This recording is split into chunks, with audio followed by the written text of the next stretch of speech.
Call this meeting to order and welcome you today to the Coeur d'Alene School District 271 regular board meeting of November 13th, 2023. Would everyone please stand together, and together we'll say the Pledge of Allegiance. I pledge allegiance to the flag of the United States of America and to the republic for which it stands, one nation, under God, indivisible, with liberty and justice for all.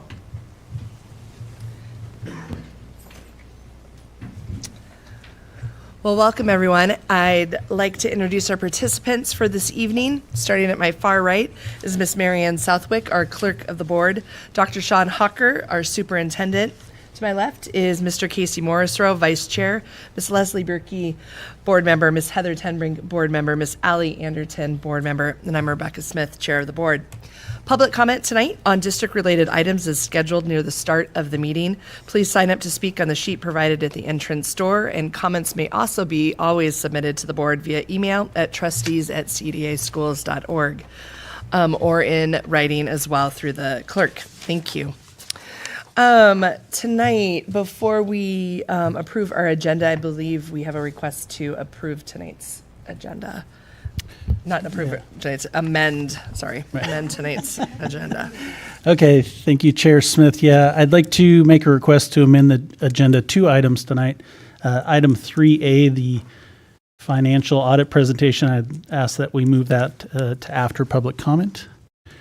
And then item 8H, it was a Lake City High School travel request. It was inadvertently posted in the wrong section. It should have been in the consent agenda, so I just request that we move that from 8H up to 7N, and it would be part of the consent agenda. Thank you, Trustee Morrisroe. Is there a second? I'll second. All in favor? Aye. Aye. I don't know if I said it in motion form, did I? Did you say it in motion? I think Go I ahead and do explained it again. first, so. Great, thanks. So I'd like to make a motion to move item 3A to after the audit presentation, and item 8H to now be 7N. A second. I'll second again. All in favor? Aye. Any opposed? Great. And then is there a motion tonight to approve the amended agenda? So moved. Second. All in favor? Aye. Aye. All right. We're going to move right in then to board recognitions, and our district has a lot to celebrate right now. And so, Trustee Tenbrink, would you share all the things that are kind of going on right now? Awesome. So first, we're going to do our Teachers of the Month for the month of October. For high school level, our Teacher of the Month in October was Rachel Smotherman. Sorry, she's a counselor at Venture Academy. And her principal says she is such a strong and supportive person for our students. She goes above and beyond to connect our students and families with community resources and to ensure that every student has what they need to learn and be ready for life after high school. So congratulations to Ms. Smotherman. For middle school level, it was Jonty Meehan. She's a 6th grade ELA and social studies teacher at Lakes Middle School. And her principal said Jonty has taken her co-teaching expertise to new heights in the 6th grade and has also regularly collaborates with colleagues to deliver highly engaging, rigorous lessons to her students. She creates an exceptional community in her classroom that leads to high levels of student thinking and positive gains in student achievement. And congratulations to Ms. Meehan. And then at the elementary level, it's Shelby Payton. She's a K-2 resource teacher at Atlas Elementary School. And her principal said she is willing to assist others regardless of the situation and has taken on extra responsibilities to fill the gap to ensure all our special education students receive the services they need. Shelby's compassion and willingness to help others, including her students and colleagues, makes her a valuable teammate and a true role model for us all. So congratulations to Ms. Payton. Also this month, Kristen Kerr, who's the librarian at Coeur d'Alene High School, she was named the Idaho School Librarian of the Year. So that's awesome. And Hannah Coons, who is an art teacher at Coeur d'Alene High School, she was named the Vandal Outstanding Educator, or she received the Vandal Outstanding Educator Award. She was student nominated, and part of that nomination said she's an educator who puts others first. She is kind, compassionate, creative, and thoughtful. She's always giving us art students the best opportunities. She taught me that art isn't just about the final product, but it's about the process. So congratulations to Ms. Coons. And then some student awards. Our cross-country team at Coeur d'Alene High School won state. They're ranked number 9 in the nation, and they actually won the Nike Northwest Invitational, which I don't think an Idaho school, someone told me an Idaho school has never won that event. So they're doing awesome. Congratulations to them. And additionally, our Lake City High School girls won the 5A state championship, and this is actually, I believe, their 3rd year for that championship, so they're doing awesome there. And additionally, at that swim meet, 2 of our teams won academic achievement awards. They were the top scoring academic teams for state swim. Oh yeah, there it is. The Coeur d'Alene girls and the Lake City boys were the state academic champions for the state swim meet. So congratulations to all of our students and our teachers.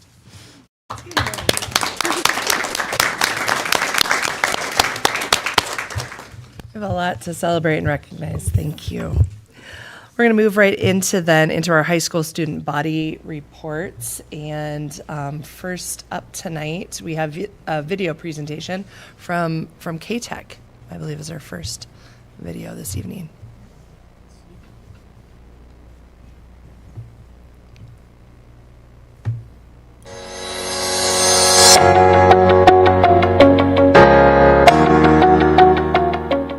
Over the past 10 years, Kobe Matilla has been the K-Tech director.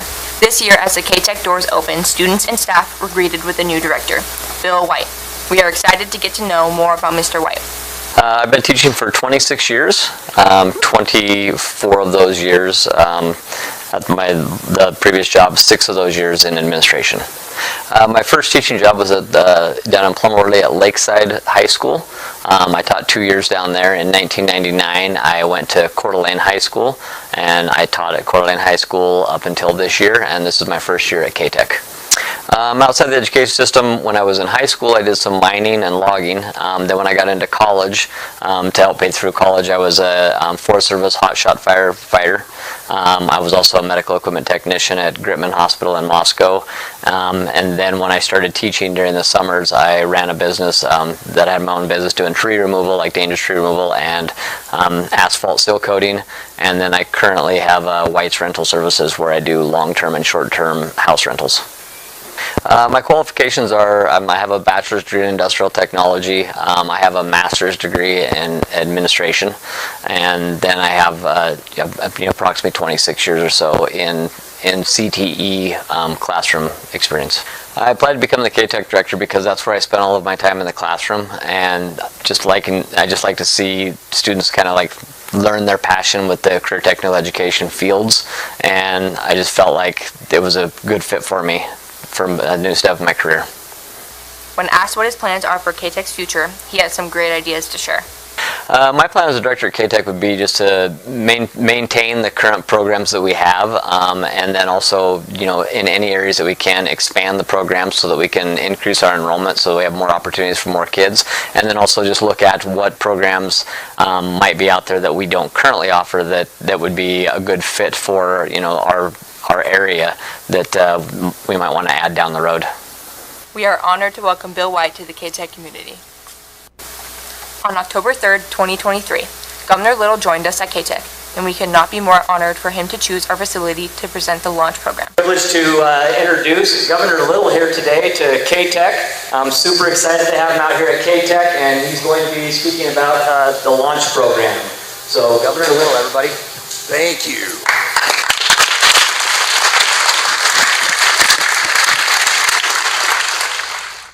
This is a grant program that provides students a one-time opportunity to have 80% of the tuition and fees at an eligible institution covered.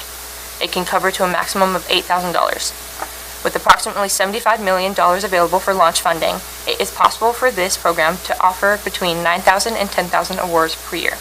Governor Little mentioned that this program will help with job training, community college, university, or anything that leads to an in-demand career. His goal is for Idaho students to stay in Idaho, so he is giving us these resources to make it easier to have bigger opportunities. This will start off for any high school senior or anyone that graduates this year or a GED student.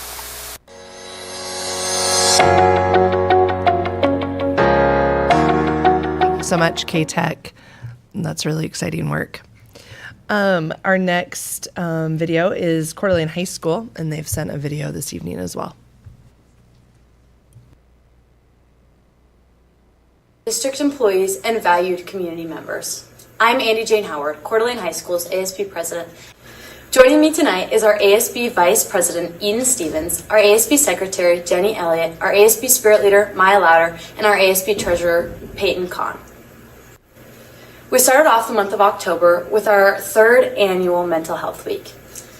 Throughout this week, we aim to provide our students with mental health resources from various community booths. We wanted to open up the conversation of mental health and how it affects our students and our community. We wanted to thank the Wellness Bar and Pearl and Tin Floral for their generous donations and aiding Student Council to give out kind acts to our student body throughout the week. We could not have done it without the generous donations from our community, both for mental health booths and our acts of kindness. Our annual homecoming week took place from October 9th to the 14th. We kicked off the week with our girls powder puff tournament, and after a great competition, the seniors took the overall win. On Wednesday, October 11th, our freshmen, sophomores, and juniors all took the PSATs, and on Wednesday,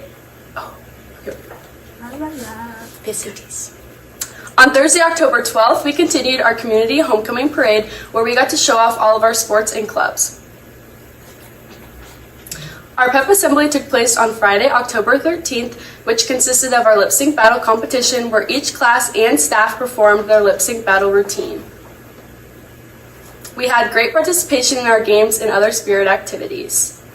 On Friday, October 13th, we hosted our homecoming football game against the Postfall Trojans with a finishing score of 34-21. We crowned our homecoming royalty and continued to fill the stands with Viking blue. All of these exciting events led up to our annual homecoming dance on Saturday, October 14th, which was our highest attendance we've ever had for a dance, and it was really great to see all of the students join together on the dance floor. Red Ribbon Week was October 23rd through the 22nd, where students were reminded to be kind to your mind and live drug-free. During this week, students were able to participate in activities such as competitions for a $100 Amazon gift card. Student Council headed to state on October 22nd. This was a great experience for our Vikings, and we're so proud to have the opportunity to present in front of multiple schools throughout the state. We also brought home another Outstanding Student Council Award. We're so grateful for this opportunity to both learn and lead within our state. As our fall sporting season comes to a close, we would like to share the successes of our Viking athletes. Over the season, we have accumulated 7 district championship titles. These include boys and girls golf, boys swim, boys and girls cross country, volleyball, and football. Our football team travels to compete in the semifinals against Eagle on November 10th, and we are excited to watch them play. Our boys cross country team competed and gained the 5A state title. They are now off to compete at regionals in Boise on November 11th. With a rank of 9th in the nation, we anticipate great success in the race. On November 4th, we announced the Fight for the Fish theme. We're doing a Star Wars theme with the slogan, Revenge of the Fish. The month of November has a few notable events. The junior class hosted the VPN Craft Fair on November 4th. It was a huge success with great reviews, great organization, and a great turnout of vendors and buyers. Our annual Buff and Tough tournament will be hosted on November 8th with the winners playing a staff team at an all-school assembly on November 9th. We are so excited to see the great turnout of teams and spectators. We want to thank our community, VPN, boosters, and all of you for your continuous support throughout the school year and especially this month. We could not have hosted any of these events without your support. Have a great day and roll Ice! Great. Thank you, CHS, and congrats to the boys football team for their victory over Eagle last weekend. I'd like to welcome to the podium then Lake City High School and your presentation this evening. Thank you for being here.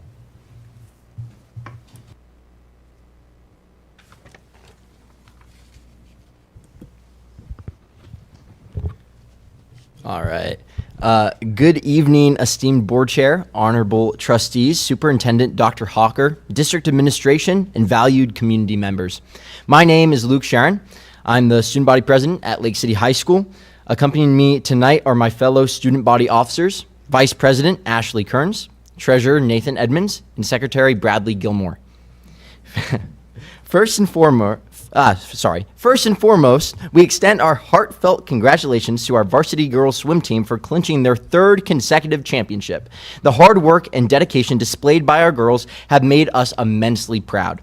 They've not only represented our school and community admirably, but have also secured the title of state champions.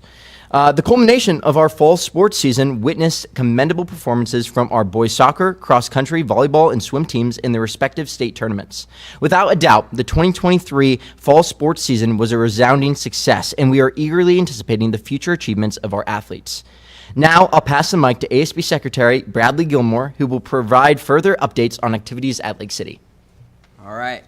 Yo, everyone. I'm Bradley Gilmore, the ASB Secretary at Lake City High School. Our drama department recently wrapped up its first show of the year, titled The Play That Goes Wrong.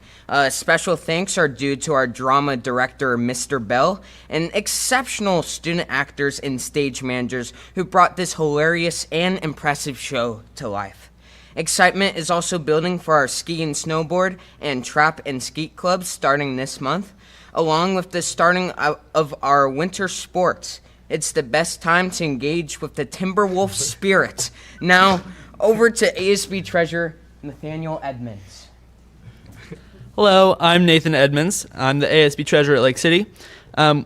Reiterating from our last update, we continue to be the most financially stable Lake City student government. Part of this is due to successful fundraisers like Jamba Juice. We have started having Jamba Juice come in and selling smoothies at our Lake City lunches bi-weekly, and we are getting $1 off of every one of those smoothies. And the Lake City Thrift program, which we have been running today and all of last week, which was headed by special shout out to the sophomore treasurer, Scout Brown. These fundraisers have positioned us well for more ambitious ventures. The planning for Fight for the Fish 2024 is underway, promising exciting developments that we can't wait to share with the community. This upcoming Fight for the Fish spirit competition against Coeur d'Alene High School is on our radar, with this year's theme being Lake City 3024. Drawing inspiration from various pop culture futures, we aim to envision what Lake City could look like in a millennium. Now I will be passing it on to ASB Vice President Ashley Kearns. Hey everyone, I'm Ashley Kearns, the ASB Vice President at Lake City. On Halloween, Student Council and Sources of Strength organized a delightful trunk-or-treat event in our parking lot for our elementary kids in our school district. It was a tremendous success, showcasing high schoolers with creatively decorated trunks and elementary schoolers in their adorable costumes. Collaboration with Sources of Strength is a priority for us, given our shared goal of fostering a connected student body. Additionally, our juniors, sophomores, and freshmen completed the PSAT on October 11th, and teachers continue to meet every Monday for professional learning team sessions, focusing on curriculum, assessments, and student support. Our school spirit remains vibrant, and we've selected our 12 seniors, soon to be joined by our 1 junior, as our alphas, who are the student section leaders for the winter sports season. The alphas' whole goal is excitement, sportsmanship, and school spirit, carrying on a proud tradition. I'll now pass it back to Luke. All right. Thank you to everyone here tonight for coming, and then also thank you to the board for granting us this opportunity to address you all tonight. We look forward to reconnecting next month via video. Go T-Wolves! Yes!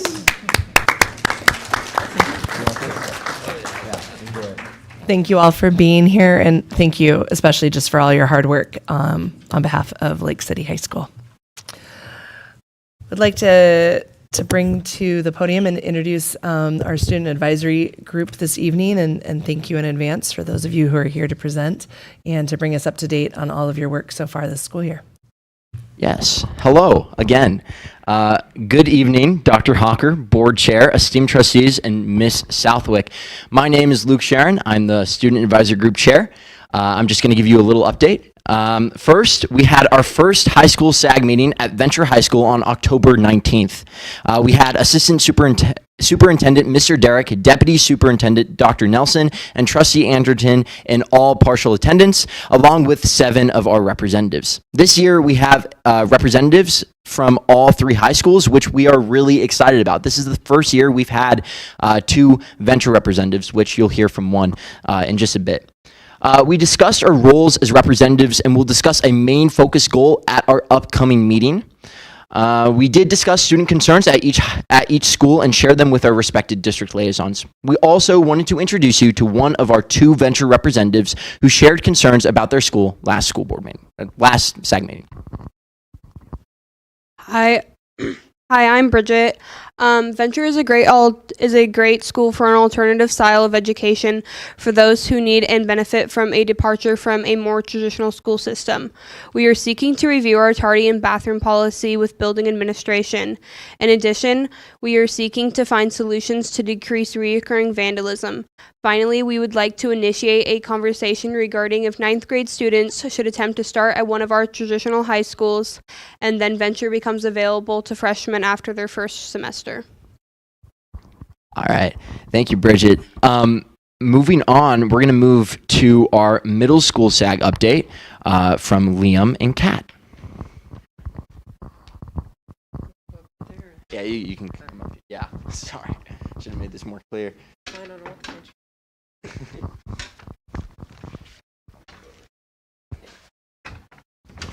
Can't fit in the chair anymore. Hello. Okay. Good evening, Dr. Huckner, esteemed board members, and Mrs. Southwick. I'm Liam. This is Kat. We are part of the middle school advisory team. We just want to share a quick moment for allowing us to share what we've been doing with you. Thank you. At our first meeting on October 25th, we got to know each other and then we started getting to work. We filled out the public comment form on dress code Google form, and then we filled out a paper saying what we do to get the word out about student advisory group.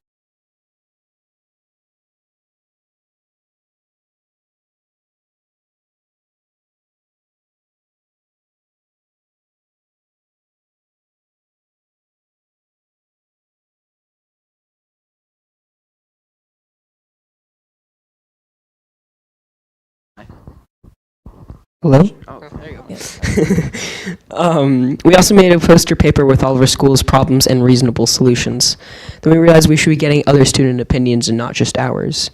Our next step is to share a possible Google form to see what other students think about their school. Again, thank you for your time and for letting us share what the middle school student advisory group has done at our first meeting. All right, round of applause for Liam and Kat. All right, moving on to our elementary school student advisory group update. This will be given by Sarah and Dominic.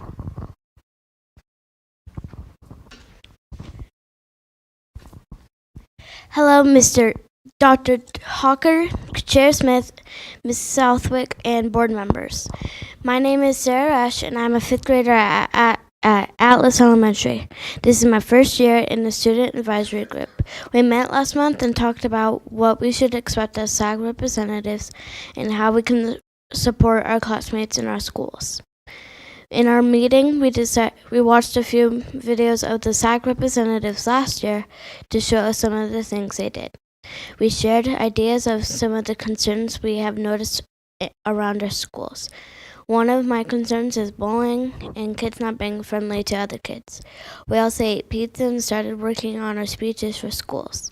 When we left, we were asked to request a time to talk to our principals, vice principals, or counselors to be able to go to each classroom at our school to discuss SAG and how we can help if there are any concerns or problems. Our next meeting will be on November 30th, and we will use some of the time to discuss survey results from last year. Thank you for your time. Hello, board members. My name is Dominic Abel, and I'm a 5th grader at Hayden Meadows Elementary School. This is also my first year in SAG. What I liked most about our meeting was that every single member had the opportunity to meet and find out stuff about each individual. Another thing that I appreciated about our first meeting was that we were able to talk about the standards that we would have in class, recess, and generally just at school, such as to not bully and treat others the way you would like to be treated. Miss Babb showed us at the last meeting how powerful it really is to be a SAG representative by telling us that a former SAG member had the idea of dyslexic font books and to put them in this district's libraries to help dyslexic people read, and she also informed us how a former SAG member designed an anonymous survey at the end of the year for elementary students and how they were able to meet with our district administrators. At last month's SAG meeting, we were able to discuss what it means to be a SAG representative and how to notify others that we are the representative for the school. Some examples are announcements, posters, presentations, or even just going around the school telling people that we are their school representative. Some more things that I enjoyed at the SAG meeting was when we all sat on the bleachers and tried, but failed, to make a video introducing ourselves. When Dr. Nelson saved the day by signing us in Schoology, and when we were having fun hanging out discussing SAG. We also got to meet board member Mrs. Anderton, who is our board liaison for SAG. Overall, I had a great time during SAG, and I can't wait for more meetings. It takes a lot of courage to come up here and give a speech about student advisory group. So please give it up for Dominic and Sarah.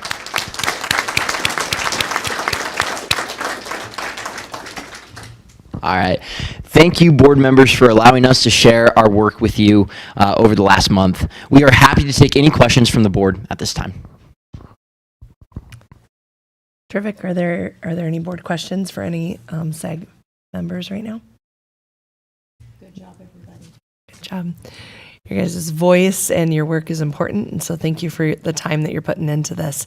A lot has come out of the last few years of SAG, and I know as a board member, I've learned a lot, and I know our other board members have too. So well done on your work this year. We'll look forward to seeing what you bring back to us in the future. Thanks. All right. We'll move on. Just for notice, in our board packet today, we have our CEA report, and so I don't know that if we have any questions or anything off of that for our representative tonight. All right.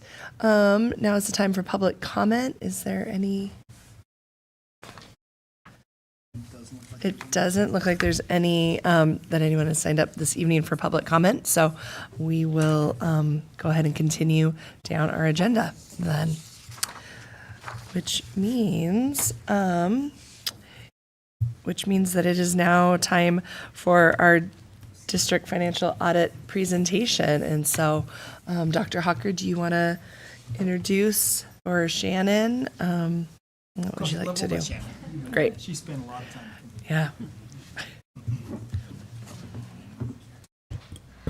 Alrighty. Good evening, Dr. Hawker and trustees. Tonight we are our audit partner, Tony Matson with Hayden Ross, is here to present the FY23 audited actuals. Tony, it's our first year with the engagement, and so he's just going to go over the actual audit and the financials, and take it away, Tony. Perfect. Thank you. Well, the audit really cleared out the crowd, I see.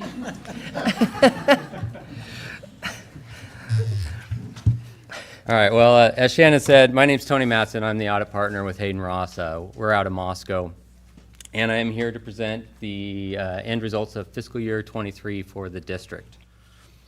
As Shannon said, this was our first year doing the audit, so first year audits tend to be a learning experience for us and also for Shannon, but I do want to just take a moment and thank Shannon and her team for all their hard work. It's never easy to work through the audit, and their team was professional, and we had very few adjustments to the audit, so I just wanted to say thank you. So as part of the first year audit, one of the things that we have to do is familiarize ourselves with the prior year numbers. So first year audit usually involves us going in and looking at So we looked a little bit at the fiscal year 22 audit just to make sure that we were comfortable with all the numbers. As we moved into 23, that's just a requirement when you change from one CPA firm to another. And that went well.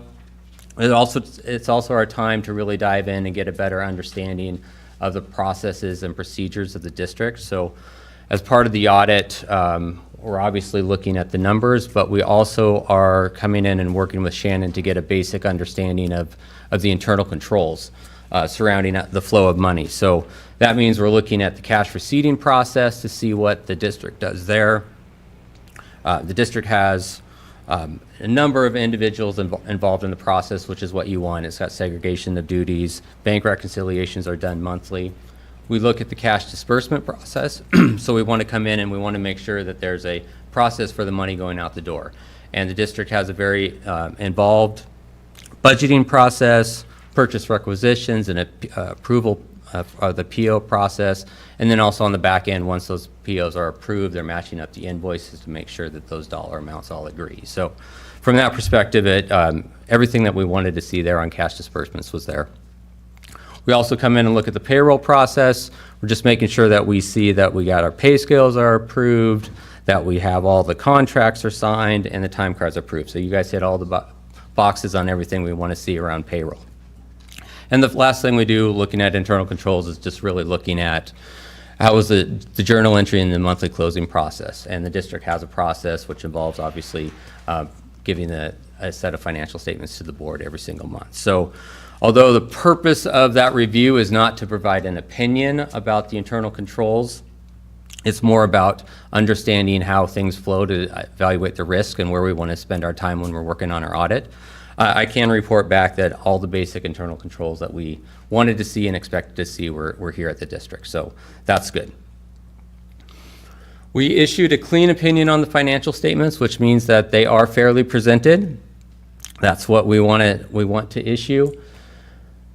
Part of the financial statement, so you have two packages in front of you. The thicker one with the two tabs is the actual financial statements. I'm going to spend just a hair moment on that. So that just to kind of give you a sense of what's there. The first tab is the balance sheet for the district. All right. So if you look at this, and I don't have this up on the board, but we'll get to the graphs here in a second. So the balance sheet is basically going to represent to the district, you have three columns there. General fund, so the general fund is separated out from all the other funds of the district. You have your assets at the top, your liabilities at the bottom, and you got your total equity or fund balance at the bottom. So that's going to be that left-hand column. That middle column, non-major governmental funds, that's the rest of the funds of the district. So they all get kind of squished together and presented in a singular fund.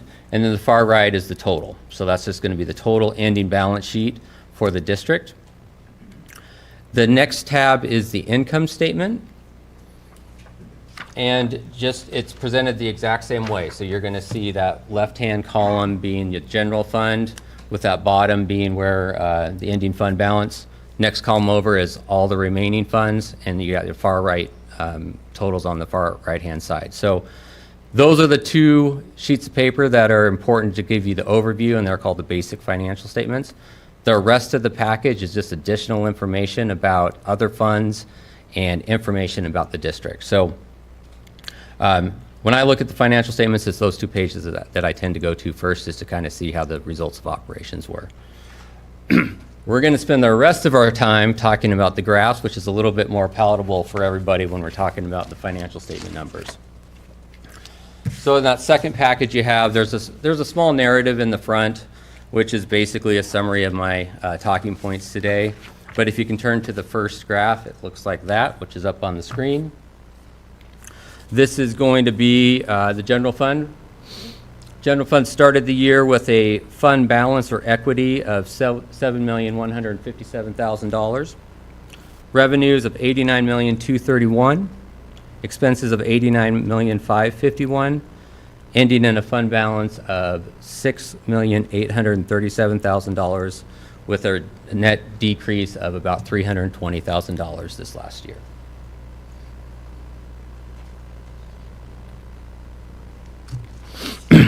If we look at the history, what I've gone is, and I have a number of these graphs. I just went back and got 10 years worth of history just to kind of give a little comparative information for the district. I think it's nice to be able to look back and see where the district has come from. You can see, generally speaking, the revenue and expenses have been on the rise. So 2014 to 2023, we see that in pretty much all the districts that we're working with. It's also important to note that your revenues have been greater than your expenses in 5 of the last 10 years. What does that mean? When we look at your ending fund balance, so same situation here, we're just looking at the last 10 years. So that top line, the blue line, is going to represent your ending fund balance. The yellow line is the district has a contingency reserve policy that's equal to effectively 5% of the current year's revenue as sort of the minimum fund balance. And I've also put that up for the district to review. The far right-hand side, you can see the ending results of the operations. Again, total equity or fund balance was the $6,837,000. That 5% contingency was at $4,390,000. So you're about $2.4 million above that minimum. The $6.8 million represents about 0.9 months worth of operating expenses. So just to kind of give you some sort of like, what does that number mean? The district spends about just under $7.5 million on average each month. So 6.8 is going to represent about 0.9 of a month's worth of expenditures. So you're right there. That's with that 5%, it's good to have that little bit of cushion over that 5%. Generally speaking, if you get down to about 5%, the district starts running into cash flow issues. And it generally happens in the month of July. Because what happens is you have your July payroll that's still due, but you've received all of your levy dollars, and the district is there waiting until you get that first real installment from the state that comes in the middle of August. So generally speaking, that's why that 5% is there, is to make sure that the district has the dollars and the funds in order to make it to that first payment that you guys get from the state in August of the next year. All right, looking at the revenues a little bit closer. Total revenues, again, were $89,231,000. That was an increase of about $6.5 million year over year. And if we break down how the revenue came in, that like quarter piece there, local revenue. Local revenue is going to primarily be your tax, your levy dollars coming in, but it's also other local dollars, interest earnings, those type of things. $21,306,000 this last year. That was up about $640,000. District had the same levy as it did in fiscal year 22. The big difference there was about $680,000 of more interest earnings this last year. So the interest environment has obviously changed a little bit, which led to the district earning some more interest on their dollars. The state revenue made up the biggest portion of the revenues. That's 74.4%. State money came in at $66,361,000. That was an increase of about $4.6 million year over year. So what's interesting there is base support from the state increased quite a bit per support unit, about $6,500 per support unit. So although support units fell at the district last year, went down about 6.77 support units, the net amount of money the district received from the state was still up that $4.6 million. Your other revenues, you have other revenues of $1.3 million. You have some little federal revenues of $134,000. That was your FEMA reimbursement that you received this last year. And you had some transfers coming in from the other funds of about $134,000. On the sometimes I forget I put this in here. All right, so this is just looking at, again, a 10-year history of just a comparison between local and state dollars. I always like to take a look at this just to kind of see where you guys are in compared to your averages. On average, you've had about 24.6% of your general fund revenues come from your local. This year was 23.9, so not too far off of the average. Generally speaking, when I'm comparing these to other districts, I sort of have a baseline of 30-70. So 30% local, 70% state. Your district is under that, which to me means that in terms of where you're getting most of your dollars, you're not relying on the local community as much as I see other districts, which is great. Some of your comparative districts in the area have 24.8% local. Some of them have 39%. So you kind of get all over the map, but probably the most important thing is just to see where your local levy funding has been, and it's been real consistent over the last 10 years. On the expenditure side, total expenditures were $89,551,000. That was an increase of about $7.7 million year over year. Instruction expenses, so these are going to be your direct programs, elementary, secondary, special ed, accounted for $52,177,000, or 58.3% of general fund expenditures. That was up about 7.5 year over year. About $5 million of that was salaries and benefits, $1.7 million was purchase services, and about $900,000 of materials and supplies. Your support expenditures, which is going to effectively be your administrative programs, were $35,949,000, which was up about $5 million year over year. Salaries and benefits made up about 2.8%, or 2.8 million of that increase. Purchase services made up about $400,000, and then capital outlay made up about $1.6 million of that. Transfers, the general fund made their required bus depreciation transfer of $750,000. You had your Medicaid match of $375,000, $97,000 contribution to child nutrition, and then a $7,000 contribution to driver's ed. Your non-instruction, which is really just, it's really debt service, and those are going to be lease payments that the district has made primarily related to their computer leases that the district has. All right, again, if we look at the last 10 years, just in terms of your average, historical average, you spend about 61% of your dollars on instruction and 36.5% on support. This year was a little bit higher than that, and the trend has been that support has been eking up just a little bit year over year. However, the baseline that I tend to look at here is like a 40-58. 40% of your expenditures being on support and 58% on instruction, and you guys are right there. So the district's right where I see a lot of other districts, and you're right at that baseline, and you're fairly consistent year over year. All right, looking at your general fund expenditures, just a little different lens.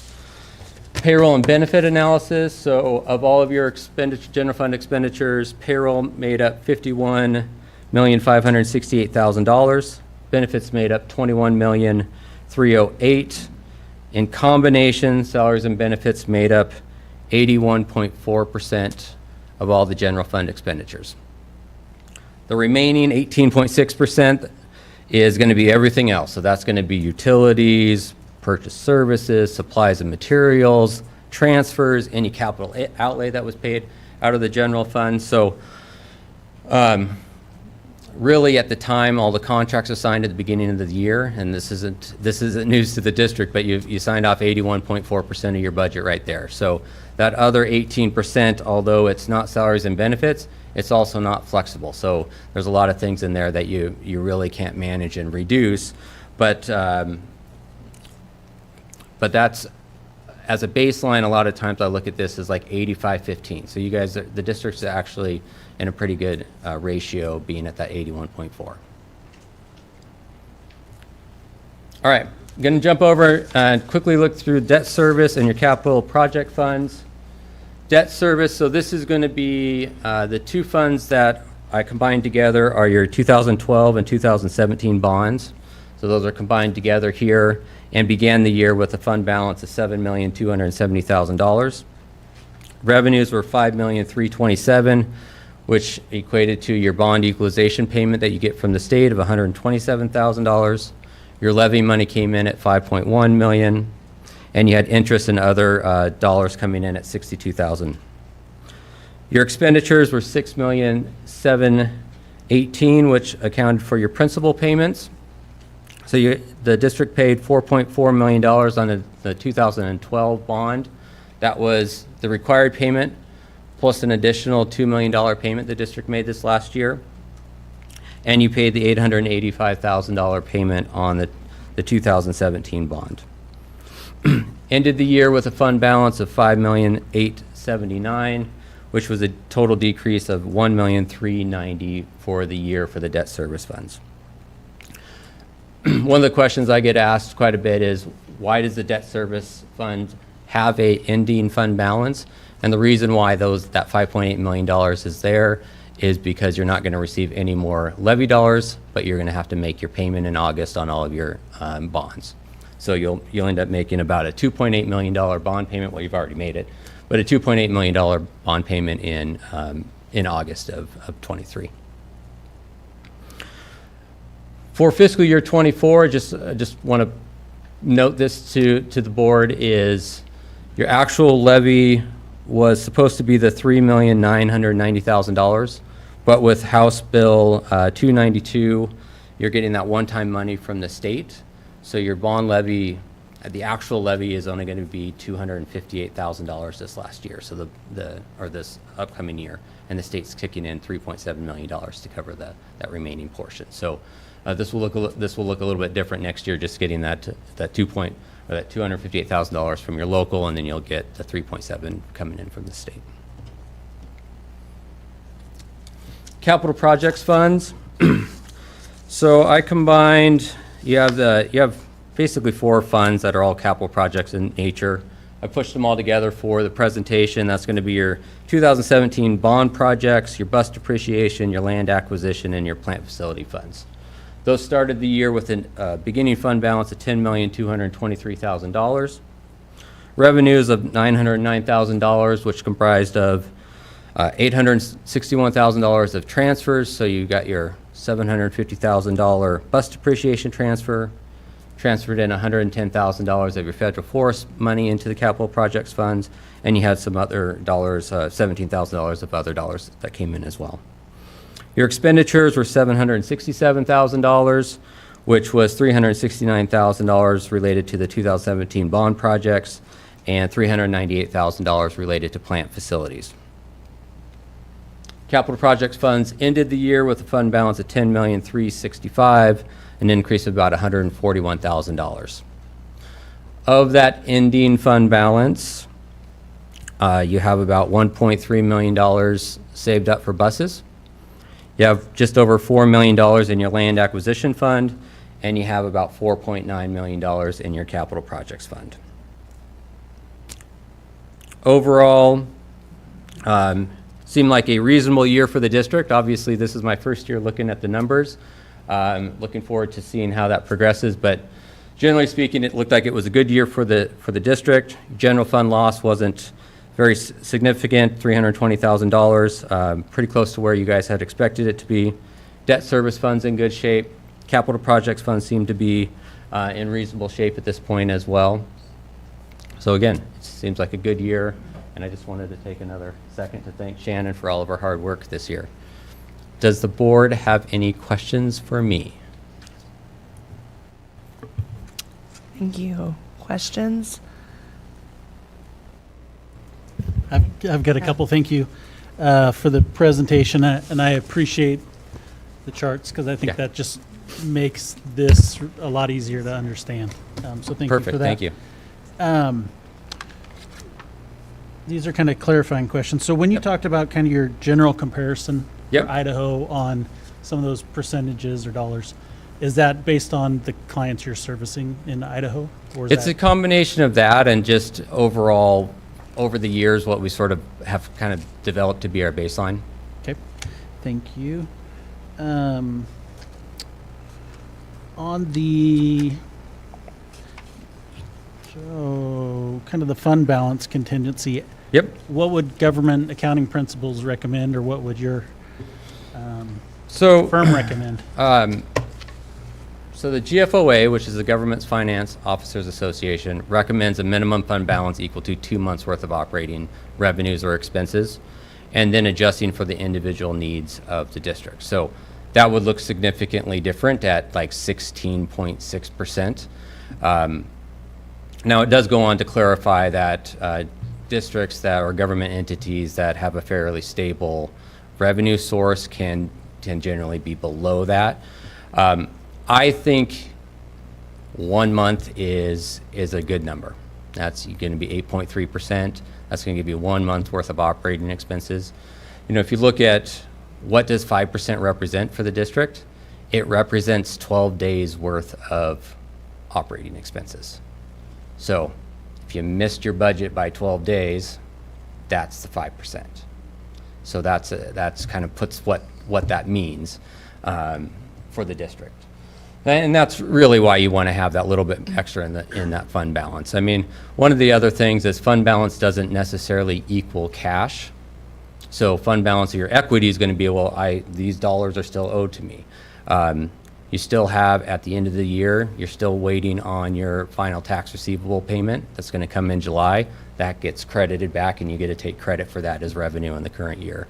There's going to be other federal revenues, federal grant reimbursement programs that you have, that the general fund is effectively covering those expenses until you get reimbursed by those federal dollars. So all of those little pieces just kind of can add up to having a cash flow issue if you get down to that 5%. Now, obviously, you guys are at closer to that 1 month right now, and you seem to be fine. So,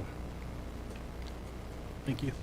Is there any districts in Idaho or that you work with that are on the higher end that we could look to see, you know, how they're working in that? higher end, like in their policy, or just where their actual ending fund balance? Yeah, maybe their actual, I mean, and maybe I their see. policies. I mean, we work with. I work with, excuse me, like 23 other charter schools and school districts in the area. And I have seen some fund balances as high as 6 months, which is huge. And then I've seen others that are just like fighting to keep that 5%. I see a lot of fund balances end up falling in that 8 to 16% range. So we have a number of them that are at 8. We have some that are 15, some that are at that 16%. And that's, you know, just the way that districts tend to operate is whatever your minimum fund balance also tends to end up being your maximum fund balance, right? Because as soon as you set that floor, then that's what you're kind of rebalancing every year too, so. I think around us, the highest is Lake Pend Oreille. I think they are in that kind of 25 range for a big district, traditional district. And I think, I just blanked, the charter at NIC, or down by NIC. Bridge has like 100% in the reserve. Yeah. When the state reports, the charters, because they're small budgets, right? They're 500,000 or $1 million. They have a high reserve, and that tends to be that charters have the highest reserves.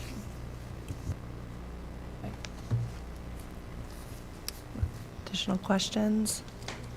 I don't have a question. I just wanted to point out for our members of the public, if in the audit, which will be posted soon, tomorrow, okay, on our website, there's a supplementary information section, and right after that supplementary information section starts, there's a general fund.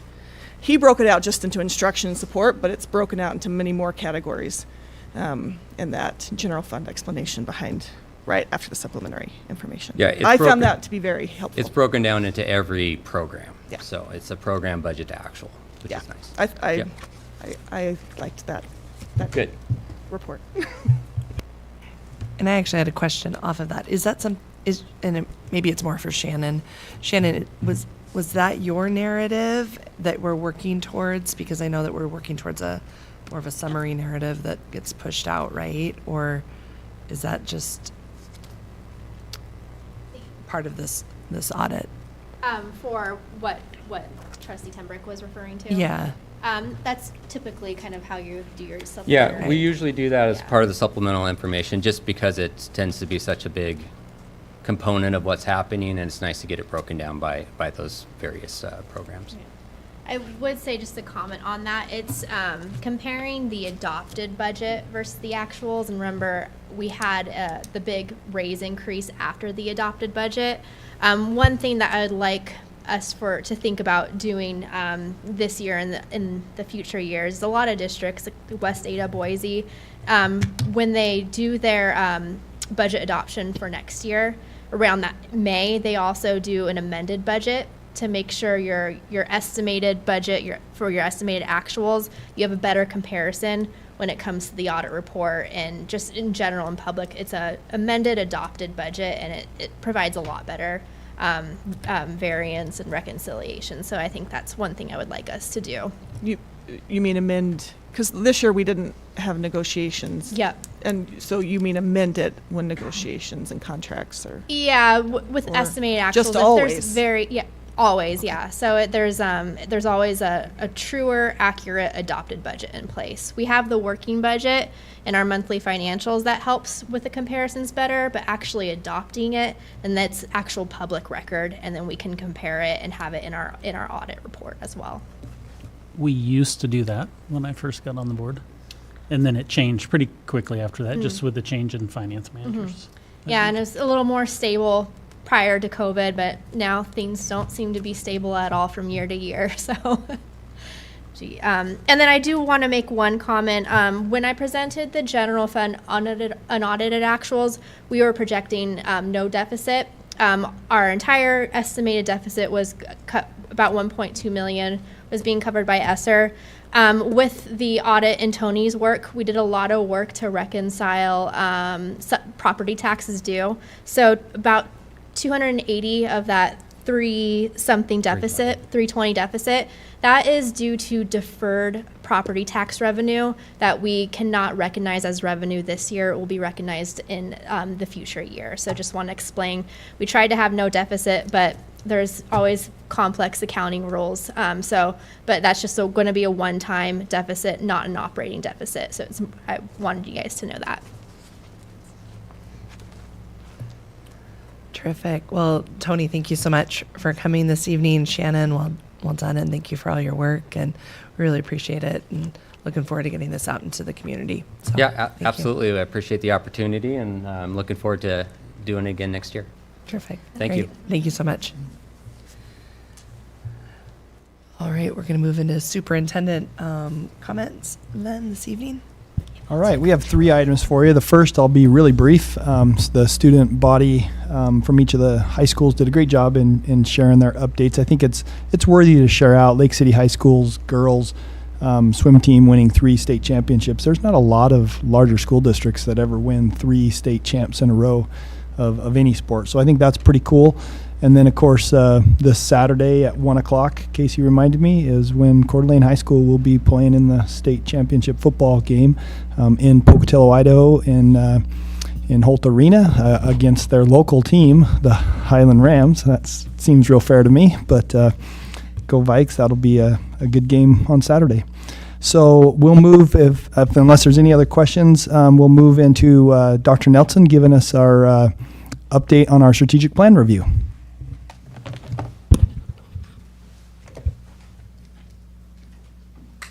Good evening, Chair Smith, Dr. Hawker, and members of the board. Yeah, I thought I'd don the Viking blue this evening just for that reason, right? I am certainly pleased to be able to talk to you about our work around the strategic plan. Again, we want to make sure that people know this is not just a document that we're sitting on. This is our action and our focus over the next 5 years. Even if you go to the restroom, we want to talk to you about our strategic plan. You will see these next to the mirrors in there so that everybody can actually practice reciting our mission and vision statements while they're washing their hands properly for 20 seconds. Nice collaborative work with our school health services office. This is who we are. And we certainly have been focused over the last several years on trying to put things together. But this was our moonshot moment. This was our opportunity to be able to tie, again, all of these elements together with a focus on achievement through the elements of trust and transparency with our 4 goal areas along the way. It has also even manifested itself into classroom work, whereby we have several of our buildings pursuing high reliability schools certification. Of our 17 buildings, we had 6 buildings say that they were ready to jump in feet first to be our first identified schools in level 1 certification, which is all around creating a safe, supportive, and collaborative learning environment. We have 2 elementary schools, Ramsey and Sorensen, Woodland Middle School, and joining all 3 of our high schools, Coeur d'Alene, Lake City, and Venture High Schools, which means that the other 11 buildings that you see on the right-hand side, our remaining elementary schools and our 2 other middle schools, will pursue level 1 certification in the 24-25 school year. No matter what, whether a school is pursuing this year or next year, all of our schools are on the same trajectory. They are still focusing on that very first goal area of ensuring a safe, supportive, and collaborative learning environment in alignment with that. I also wanted to take you inside. Many of you were able to stop by our August PLC Institute that we hosted at Lake City High School. The effects of that institute continue to be glorified throughout our system. I wanted to take you to our newest elementary school, Northwest Expedition Academy, just to see what they have done to be able to enhance their practice. To do so, hopefully this will work, I'd like to introduce you very quickly to Ms. Jareen Gardner. Ms. Gardner is the Title I teacher at NEXA, and she's going to tell you a little bit about how that has impacted that work. Good morning. Thank you so much for bringing PLCs to Coeur d'Alene School District. Having worked at a district that we used PLCs extensively, it is exciting to see our teams doing the hard work to collaborate, to ask the questions on where do we need to focus with students and how are we going to bring that about. So looking at data together, coming up with student learning targets, and then collaboratively coming up with what kind of instructional strategies do we need to use and interventions to get kiddos where they need to be. It's exciting. Thank you so much for doing this work. We're starting in over at NEXA, and I just want to say thank you. It's important to notice also Mrs. Gardner is in her first year within our district. She was drawn to our district because of our investment in professional learning communities. But ultimately what PLCs have provided us as a system is clarity. In your packet today, you'll notice even note-taking guides that have been generated. These keep us on focus, whereby we had 17 buildings focused in lots of different important areas. This has kept us focused on achievement. And we are seeing the impacts of these SMART goals all the way throughout the district.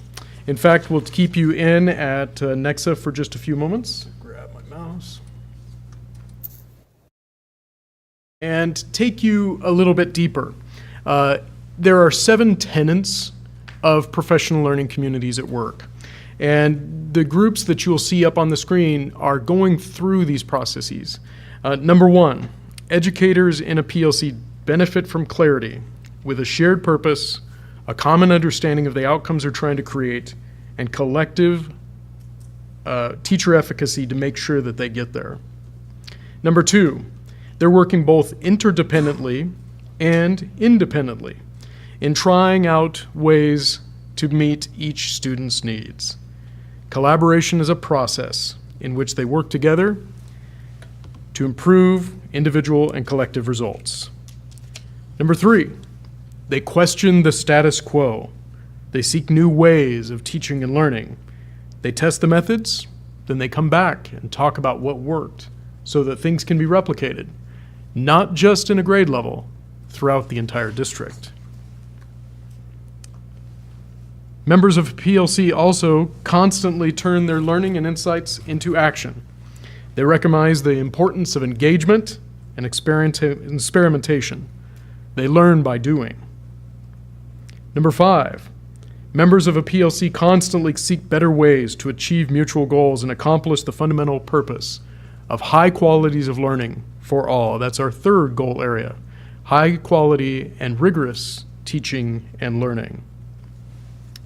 The last 2 that I wanted to bring out with you today, or the last one for today, educators in a PLC assess their efforts based on results.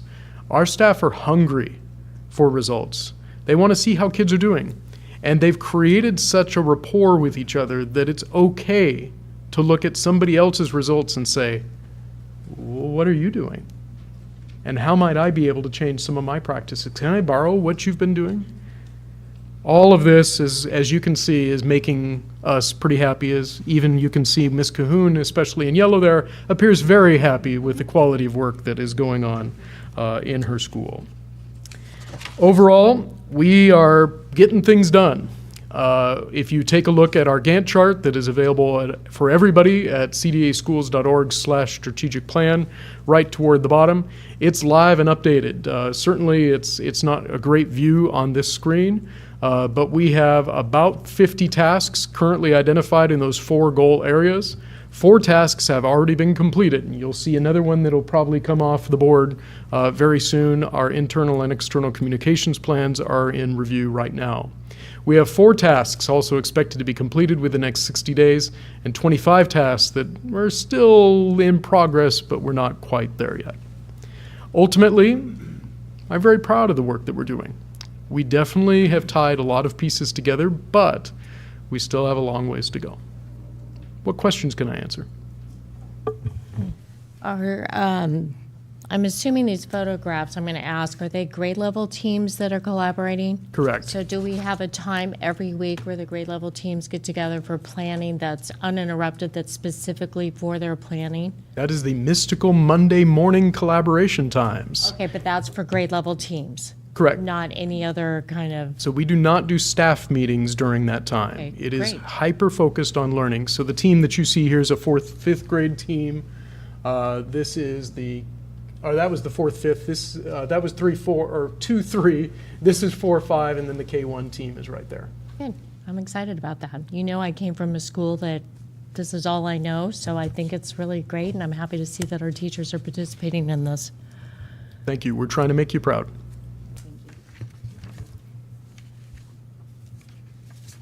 Any other additional questions? Or Thank you. Thank you so much. Yeah, go ahead. All right, and then last but not least, under the superintendent's report, we'll have Mr. Voller give us an update on our facility improvements. Good evening, Chair Smith, Dr. Hawker, members of the board. What I'm going to do tonight is present really kind of an abridged update of some of what we went over in one of the last board workshops. I was asked to do this, I think, partly to really highlight some of the work that we've done in the district and some of the major projects that we've completed.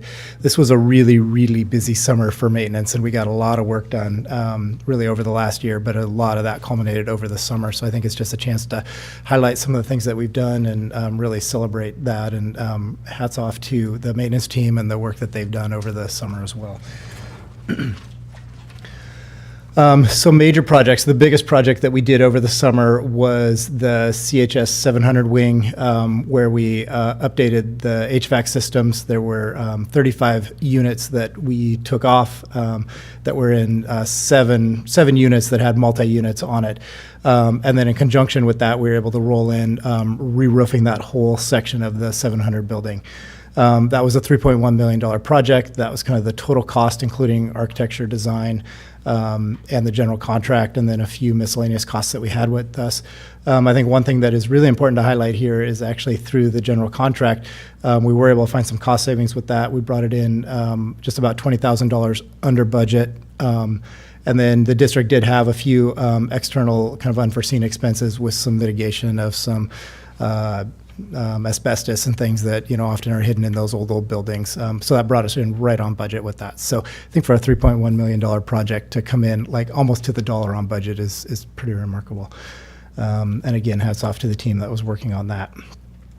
And this is just kind of another aerial view of it. On the left-hand side, you can see the 7 kind of rectangles. This is looking straight down at the 700 building over there. And then the one on the right is the after picture. And so you can see the 35 units that are now scattered throughout that building. So the advantage of this is every classroom has their own individual system. So where we were bringing in multi-zones where one class needs more air, another class needs less, it was a mess. It was total chaos. And last winter, those systems were going down when it was 0 degrees out and we had zero heat going into those buildings. And so, now another advantage of this is with each individual system, they're much smaller. So if we do have trouble with a system, it's one classroom, one system that we need to work and maintain. So that was a really big project that we've been working on for a lot of years and a real asset to that school. The second big project that we were doing were security entrances. We completed secure entrances at Atlas, Skyway, Hayden Meadows, and Fernan. You can just kind of see what they look like right now. So you come into, the idea is it's a vestibule entrance. You walk in, the community can talk to the receptionist behind bulletproof glass. There's a transaction drawer where if a student forgets their lunch or a pair of shoes for gym, they can just slide those right through the transaction door and the parents can be right on their way. But if they have business in the school, then we can invite them in and open the doors for them. So it's controlled access and really improve the safety of those buildings. This is just a kind of a long list of a lot of smaller projects that we were able to complete. So at the Tech Depot, we completed a re-roof of that old building that sits on the Nutrition Services property. Ramsey, we were able to complete a kitchen upgrade where we put in some new appliances. The big portion of that was a cooler that we were able to replace that was in desperate need at Ramsey, as well as some new countertops and stainless steel in their kitchen. The fire sprinkler repairs at Skyway and Lake City High School. Those were the fire suppression systems. We just had some lines that were rotting out that we were able to get in and complete those repairs. The Canfield Middle School parking lot was resurfaced. The Dalton Elementary parking lot was resurfaced. One thing I want to note there is actually that was kind of a win for the district because that was a trade with over the summer, if you ever saw those big piles of gravel that were sitting in the Coeur d'Alene High School parking lot, a lot of people called us and said, what are you guys doing at CHS with all that gravel? That was actually the city of Dalton Gardens that was storing that gravel for their resurfacing project when they go and chip seal all the roads in Dalton. And then in exchange for letting them use our parking lot, they resurfaced the Dalton Elementary parking lot for free. So, and actually last year they did the CHS lot. So that's kind of been an annual thing. We usually trade the storage of gravel for the resurface of one lot. So it's just kind of a way we can get some things done at no cost to the district. Trash compactors at Coeur d'Alene High School, Lakes Middle School, Woodland Middle School, and Canfield Middle School were all replaced. Those are about a $40,000 compactor each.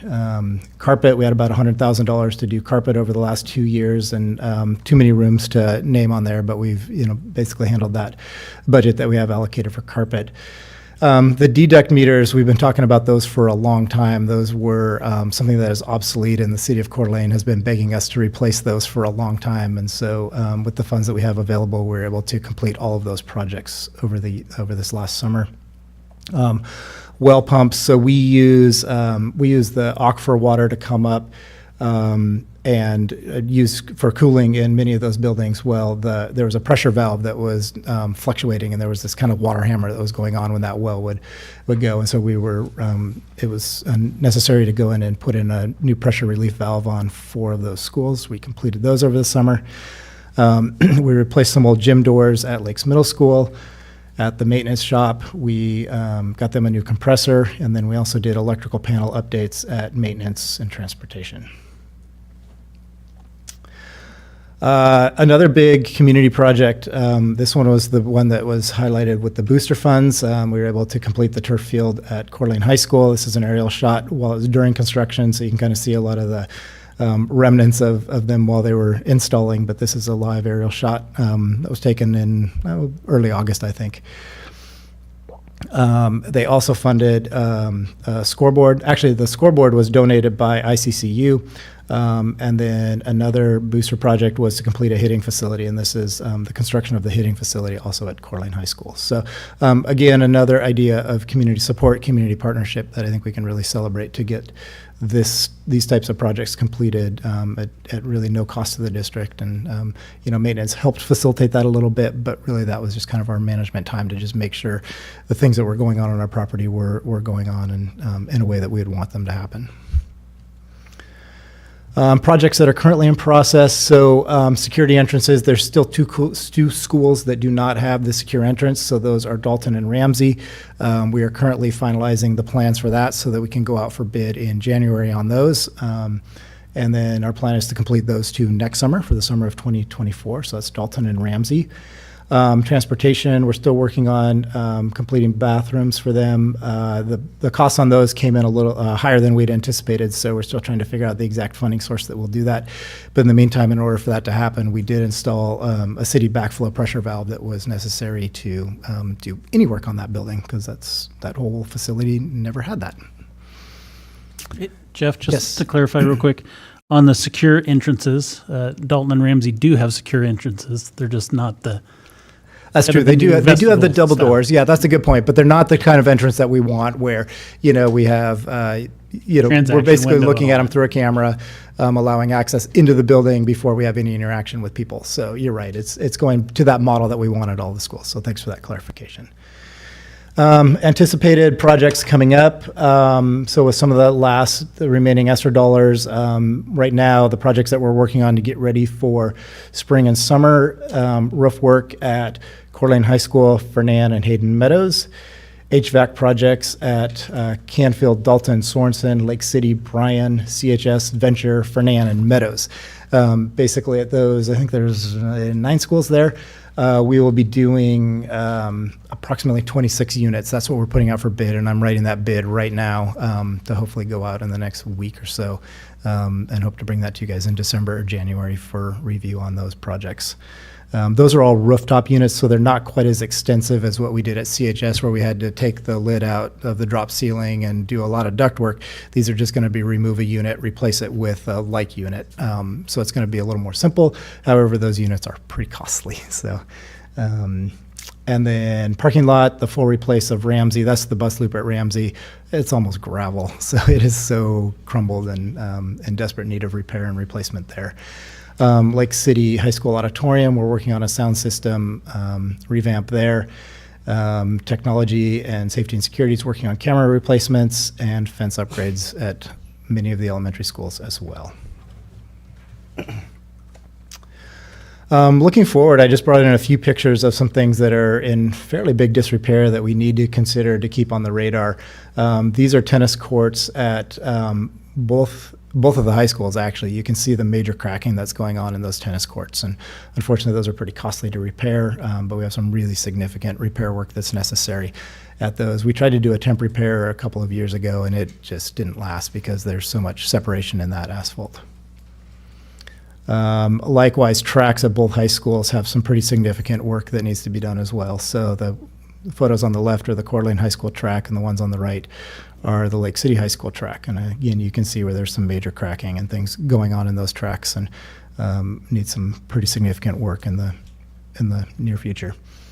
Also, things to consider are stadium lighting upgrades. That is something that we should consider going to an LED light for those stadiums for both visibility, for better lighting over the stadiums, as well as some cost savings for the district with lower energy bulbs that we would use for that. But the upfront price tag is fairly expensive on those as well, about $260,000 per stadium. Gym resurfacing, both high schools need some gym work. Lake City High School has some pretty significant irrigation challenges, and I think part of that is just through all the development that's happened in that Coeur d'Alene place. We're just not getting the amount of water with the amount of pressure that we've had in there, and over time that irrigation is just not keeping up with the demand for the amount of fields and the amount of watering that we have. And then storage for track equipment. And then I just put a note in there. We did make temp repairs on those tracks this fall, with the idea hopefully we can buy a couple more years with those before we have to make the major repairs. But we definitely need to keep those on our radar for upcoming work that we need to consider.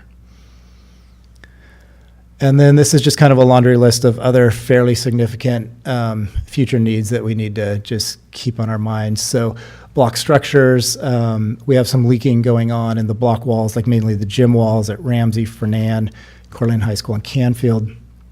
There's asphalt and parking lot repairs kind of all over the district that we need to be aware of. Primarily Lake City is one of the biggest ones, and then most elementary school parking lots have a lot of cracking going on their asphalt. Coeur d'Alene High School, siding and soffit repairs. There's still more roof work that needs to happen. There's still ongoing HVAC work. For example, there's 115 HVAC heat pumps at Lake City High School that are now 30 years old. So those, while they're doing okay today, we definitely need to keep those on our radar for future consideration. And there's some other, major rooftop units that we've made some temporary repairs on that we know probably bought us 5 years, but those are going to be coming due in the pretty near future as well. Lighting upgrades, painting throughout the district is always a need. Interior doors at Bora, those are probably original to that building and just look really worn and it could use some repairs. Dalton Septic, that's a new one that's come up. We've been working on that system actually since probably when I started with the district about 5 years ago. And is probably something we're going to need to take a significant look at of how to make some repairs to that septic system, mainly the drain field. It's a 40-year-old drain field that has just kind of run the life of its course. So that's a problem we don't really want to have with sewer backing up into the building at Dalton. Irrigation I mentioned at Lake City High School. The south exit entrance at Lake City High School onto Ramsey, that's a trouble spot that we've been having problems with for a long time with buses and car traffic. Plus you have the stacking lanes that are really, really small that go off of Ramsey to turn into that parking lot. We are working on a partnership with the city of Coeur d'Alene. And it's something, if we can pull that together, they would like to do a lot of work on Ramsey as well, where we can increase those stacking lanes. And then in conjunction with doing that, we could potentially do a little work on our property to give the buses a little more room to turn right in there, because we just continually have problems with that entrance exit at Lake City High School. Flooring is always going to be a part of the district with the amount of square feet that we have, and then portable repairs are kind of always an ongoing need as well. So, roughly about $30 million worth of projects over the next 5 years that really are unfunded as of right now. The needs that I showed you earlier that we're currently working on will take the balance of that kind of 430 ESSER dollars that we've been talking about over the last couple months. And so all of these future needs are unfunded at this point. So, but we need to keep those on our radar and see about looking at a funding source. And this is something that the Long Range Planning Committee will be addressing and looking at some options this year. And we'll be bringing some recommendations to the board at the end of their work that they're doing this school year. And that's it. So questions with that?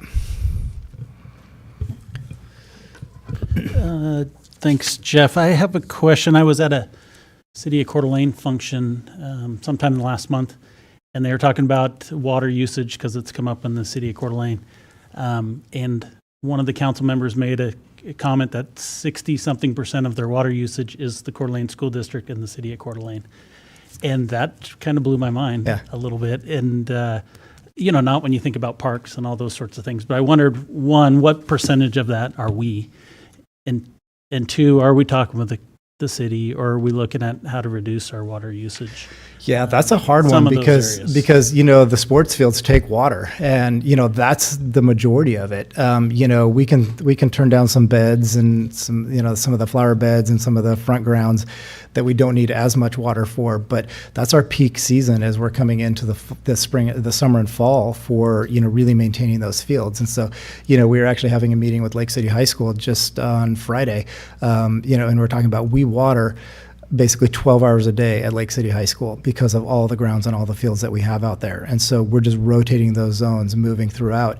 And even then, it's not enough to keep, those fields green. And we're having a lot of browning out. And, and then we're having the sports teams that are like, hey, we've got a problem with these fields. And so it's trying to find that balance with that. And that is a real challenge with that. So, and I don't know the exact percentage of the breakdown between the city and ours, but I do know, we do use a lot of water. And they called us several times to say, hey, are there some areas that we can turn down? And we worked with them over the summer to try to turn down areas that we could turn down. But at the same time, we have those major fields that, think of Canfield and Woodland and the two high schools, those have a large amounts of fields that we're really trying to keep green for, the sports and recreation opportunities that we have in this community as well.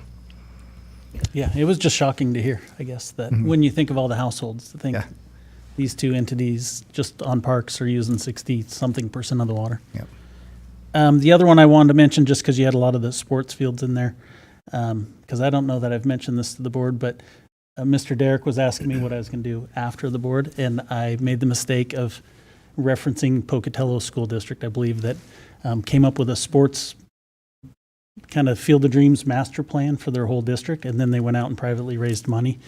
And I mentioned I'd like to see us do something like that, and then he called me about a month later and said, "Hey, I set up our first meeting for that committee you wanted." And so we've started that work. I actually had to miss the first meeting because I had to run out of town, but Mr. Derek and the ADs and myself and Jeff are starting that work, and we're going to recruit some community members to look at that and see if we can tackle some of the sports things with private money. So. Thanks. It was exciting. Thanks. Other questions?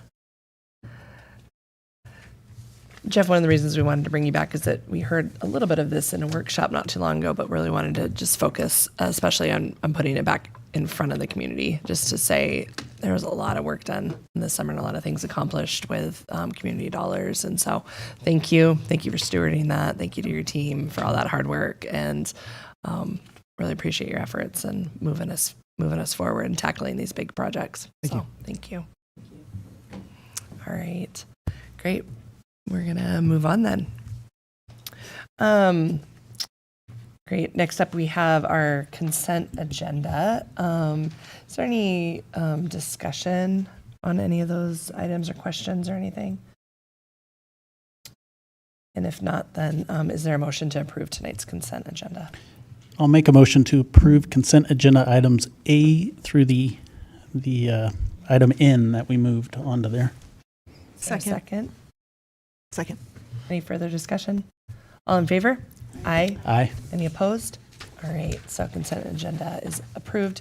Number of items there, A through H on board additional information. Is there any questions on any of those items or anything? A through G, because we moved the one. Is there any questions or anything anybody needs to get clarification on this evening for any of those? All right. Hearing none, then we'll go to our first reading on 9 for policy 2425 regarding parental rights. And this is required by state statute. Dr. Hawker, is there anything you want to pull our attention to this evening regarding this policy? This policy you've referenced before. We've got folks here that can answer some specific questions. The information's there. I guess I don't want to reread it all to you, but if you have any specific questions, we can call Keith or anybody up and specifically address that. Is there any extended questions or anything? I didn't have a question, but had just a comment. I believe in paragraph 1 for sure, might have been the first couple, but it's just referenced as parents. And then as we got further into the document, it's parents and guardians. And just would ask that we make that consistent, that it's parents and guardians. Sounds great. There was one section that I think it's the third 1, 2, 3, the third or the fourth paragraph down, the fifth paragraph down, I guess, where it talks about when we have concerns and it kind of, there's a first, second, and third. I'm wondering if we could break that out to make it of first step is this, second step is that. Really maybe draw some attention to that. I think maybe it's the section that says if a parent or guardian has an objection. So bullet points it, because I think that helps. Instead of paragraph form, it says first step is this, second step is that, and I think that helps to clear that up.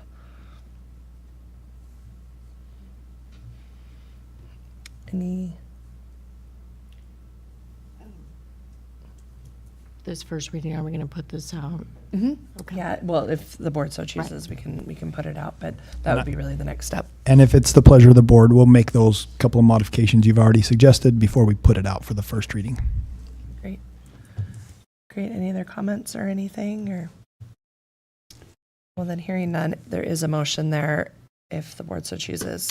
Move to accept revisions and our couple additional ones to policy 2425, parental rights, and advance it to the public comment period. Is there a second? I'll second. Any further discussion? All right, all in favor? Aye. Aye. Opposed? All right, we'll move that out to public comment. And then, here we go. We can start this one. This is policy 3255, student dress, and we brought it back tonight knowing that we might just, depending upon what the feedback was from the community and what the board wanted to do with that feedback, decide what we want to do with all of the comments this evening. So this obviously went out. We received a number of policies. Yeah, let's bring Trent up. You bet. And we Derek can highlight the draft there Great. for you with the changes. Well, Chair Smith, trustees, Dr. Hawker, there's been a lot of public comment feedback, and I know you've got the dashboard where you've been able to see that. Overall, there's 207 responses, submissions. Obviously, super important to students, and the fact that we had 141 students respond to that, and then 36 parents, 23 district staff, and 7 community members. In the core values, I think it was pretty substantial agreement overall with all groups that the dress code policy reflects the core values of the district. Along with the fact, I think overall there was pretty strong agreement that parent guardians should be the primarily responsible for student dress. The last one, the revised student dress policy, there was some discrepancy. Students, were in agreement. Overall district-wide agreement was 72%. The parental feedback was slightly over 50%, and the district staff was slightly under 50% in agreement with that statement.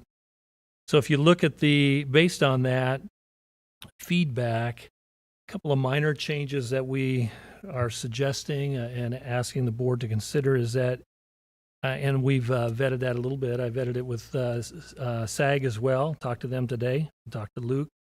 But students must wear, we have the red letter additions there. I think you can see that in the addition that says after public comment. It's at the very, very bottom of our. I think it's the very top right there. Oh, okay. Are you able to see that? Okay. So basically what we did is where it says students must wear, we added under number 2, kind of just revise that statement a little bit. We said tops with sleeves or straps. I think there was some concern about, people coming to school and just bare top, top, nothing on, no strap.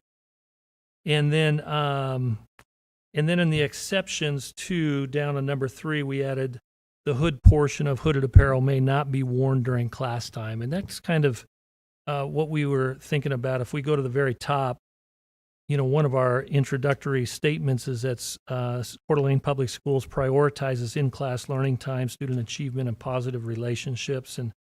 And that was some feedback from some teachers. And the fact that, if we have a student, they have their hood over their head and face, and we want a teacher to be able to say to the student, hey, could you please take your hood, put your hood back and down. I can, we can communicate. We don't want a student to say, well, it's not in the policy, so, I'm not going to do that. So we just wanted to put that in the policy so it's explicit, because we want to foster good communication between students and students and teachers. Other than that, we didn't, like I said, in the public comment, we weren't sure exactly what the feedback was going to be. Again, we didn't want to move too far into getting too specific. We want parents to have the primary role of deciding what their students should wear, but we did want to give adequate, guidelines for parents so they have an idea of what's acceptable. And also, just from the standpoint, again, it's a policy. It's a little different. It's focused on the fact that we want to have good communication between and good rapport between students and staff. And I think that's something that our students gave us a lot of feedback on, where our current dress code policy, the gender inequity, and then also the fact that it didn't create that positive rapport. And I think this can do that for us moving forward. So our recommendation as a district is that we move forward with it, either on a trial period or our, just let's see how it goes for the rest of the year. And we can report back at that point to kind of get some feedback from students, staff, and parents and administration as well. But that's kind of where we're at right now. Is there any further questions or comments to clarify? I feel like, I was talking to Dr. Nelson earlier today. I said, I feel like we've spent more time on the dress code than we have on our strategic plan. But, but it is important. As you can see, it's important to our students especially. Well, mine are more comments. I feel like as a board, one of our main duties is governance, which is writing policy, and I'm not comfortable moving this forward until we, as a board, sit there together and like we talked about with the workshop. I feel like that's our duty. And although you've done good work and I appreciate the continued revisions, I still think there are some things that are still a little too vague. But more importantly, my biggest concern is enforcement. It doesn't matter what the policy said if it's not going to be enforced. Our prior policy has not been enforced. I had asked a question last time about what guarantees are we going to have that this one's going to be enforced, and I don't think I ever got an answer. So that's still a big concern of mine. I read that there is enforcement, but it's very vague. Uses reasonable discretion, which I'm sure all of our teachers have, but it just seems very vague. And then what are the consequences for people who don't follow this? So, and that hasn't really been addressed either. So those are some of my concerns and comments.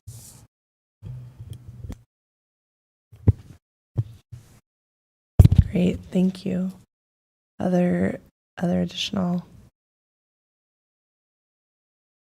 I have to agree with Leslie as far as we had discussed before, sitting down and going over this in a workshop setting. And I think that there are definitely still more revisions that need to be made. Not saying that what we have as a policy now is doing the job we were hoping that it was intended to begin with, but I'm not ready to approve this policy in this draft form at this point. I'd really like to sit down and have those conversations as a board and come up with something that's more defined. Great, and I think we have a lot more info now to maybe work with, and so we can take that and maybe in December, if it's the will of the board, I think probably find a space to do that. I think Marianne can work with all of us to maybe try and find a time. Or, yeah, what are you thinking? Yeah, I know. January sounds good. Okay. No, I'm fine and happy to have that discussion. I think it makes some sense because I've been part of it up to this point, but I'm just along for the ride at this point, so whatever.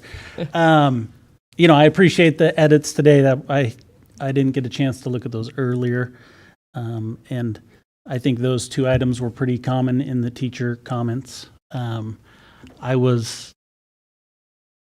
say not surprised by the amount of student comments we received. Luke and his team did a good job getting students out how to respond, but I thought the staff and parent comments were pretty lacking based on this policy, and that could be maybe they thought we did a good job, or maybe they thought or they didn't know about it, and I'm not sure which it is. So I was a little surprised there. Teachers, I thought in general the comments seemed a little concerned with the vagueness of it. So, I agree. I think it's close. I like this better than our current policy. I think it still could use a little work. So, yeah, I'm happy with a workshop, depending when it is. I'm happy with the workshop as well.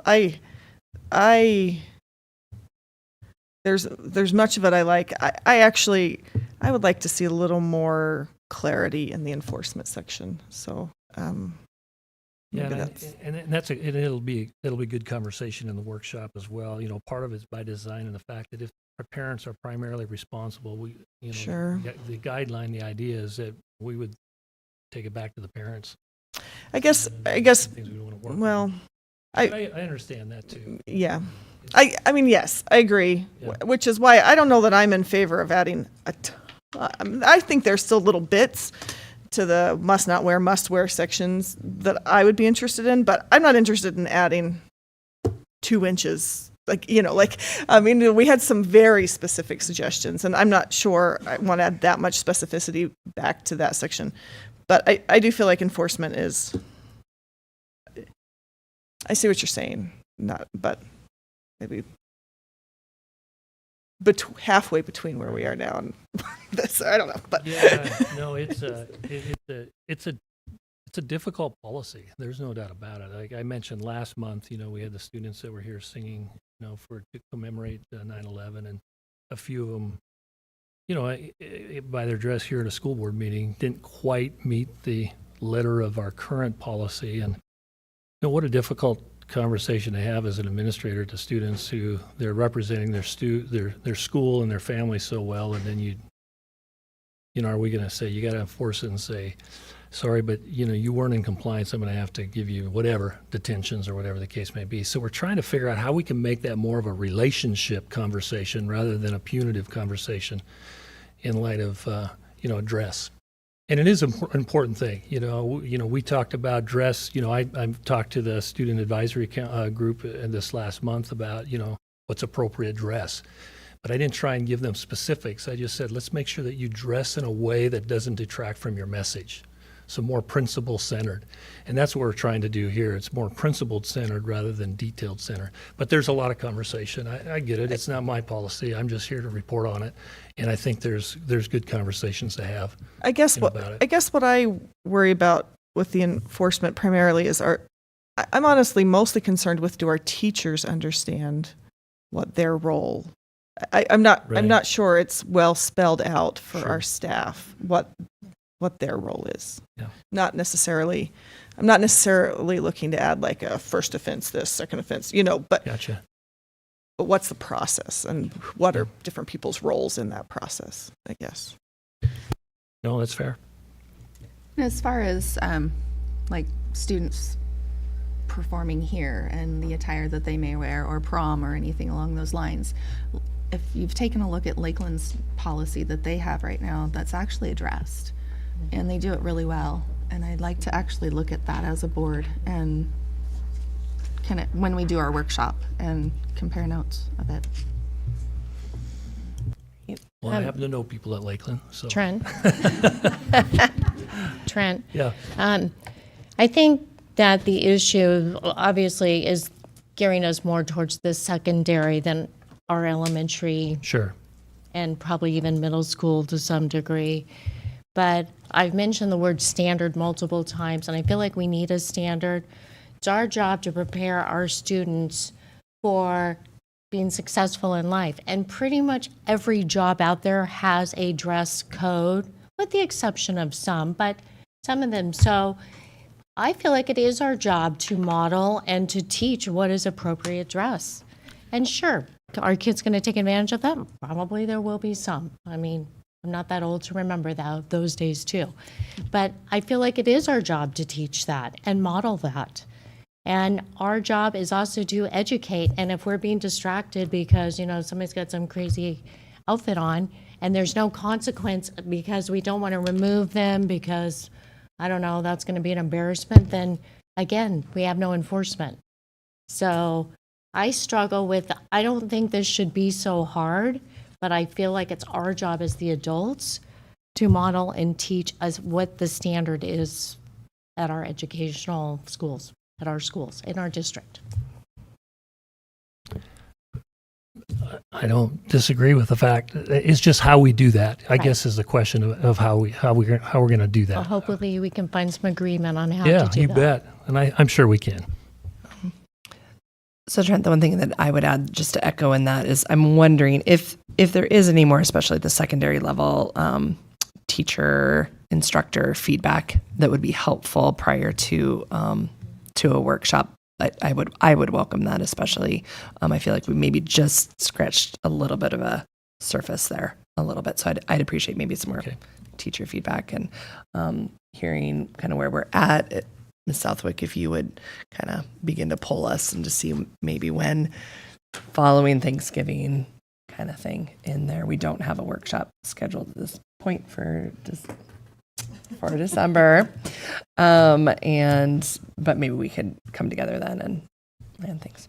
Sound right? I'd like to even suggest, I know, Rebecca, you and I walk through some of the middle school halls on a fairly regular basis, but I don't know if the rest of the board has had that opportunity, and recently especially. And I'd like to suggest that you maybe take the opportunity to do that before we have our workshop as well. Thanks. Yeah, thank you. All right. Okay, great. All right, Mr. thank Derrick, you. thank you so much. All right. The next item on our agenda tonight is ISBA convention voting. We do just need to maybe appoint someone to be our rep when the voting actually happens. So, Chair Smith, can we back up just for a second? ahead. I guess formally, should we vote on tabling that great. policy? Okay, And that thank way you. we can wait and do a workshop and then decide what you want to do after that. Terrific. Would someone like to make a motion? I'll motion to table the dress code discussion until we move it to a workshop. Is there a second? I'll second. All in favor? Aye. Aye. Aye. Opposed? All right. Thank you. Thanks for helping us do that. Four of us are headed tomorrow to ISBA, Idaho School Board convention down in Boise. And so as part of that, we vote on ISBA's kind of direction and policies, not policies, what's the word? Resolutions, thanks. And so I'll give them to whoever our appointee is, and they will vote on behalf. I know Trustee Berkey has said that she'd be willing to serve in that capacity again. She did so last year, so unless someone else is. All right, so there's a motion there if someone wants to go ahead and make that. I move to appoint Trustee Bierke to represent and vote on behalf of the Board of Trustees at the ISBA Convention, November 15th to 17th, 2023 in Boise, Idaho. Is there a second? I'll second. All in favor? Aye. Any opposed? All right, thank you for doing that. And we I will get you my info. How I want you. Can I just text it to you? Perfect. Great. We have two future dates here. One is obviously tomorrow, where we'll be headed down to Boise for the ISBA convention. And then our next regular board meeting is December 11th, right here. In a moment here, we're going to move into executive session. There's actually two different I want to explain two different executive sessions. We'll enter into our first executive session, and then most likely we will come out of that executive session if there's an action to be taken, and then we will re-enter into a different executive session for our next item. So is there a motion tonight to move into executive session per Idaho Code 74-2061C to acquire an interest in real property not owned by a public agency? So moved. Second. Roll call.